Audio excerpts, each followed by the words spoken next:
Overnight makhana বানাতে আমি প্রথমেই এখানে নিয়ে নিয়েছি এক বাটি মাখানা। মাখানাকে আমি ড্রাই রোস্ট করে নিয়েছি। তারপরে নিয়েছি একটা আমকে ছোট টুকরোতে কেটে নিয়েছি আমন্ড বাদামের কুচি, নিয়েছি ঘরে তৈরি করা টক দই, আর নিয়েছি এখানে সবজা বীজ আমি আগে থেকেই জলে সোক করে রেখেছিলাম।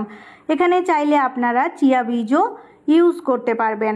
এবার একটা গ্লাস জারে সমস্ত উপকরণ দিয়ে গ্লাস জারের মুখ লাগিয়ে আমি জোরে জোরে শেক করলাম যাতে সমস্ত উপকরণ মিলেমিশে যায়।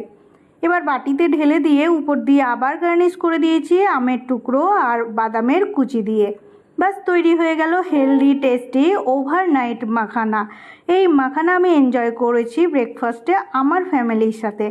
এইভাবে আপনারাও তৈরি করে নেবেন আর এনজয় করবেন আপনার ফ্যামিলির সাথে।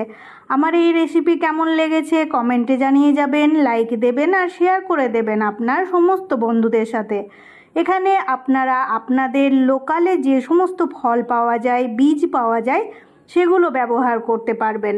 এখানে আপনারা চিয়া সিড বা আরও যে সমস্ত সিড থাকে সানফ্লাওয়ার, পামকিন, সেগুলোও ইউজ করতে পারবেন।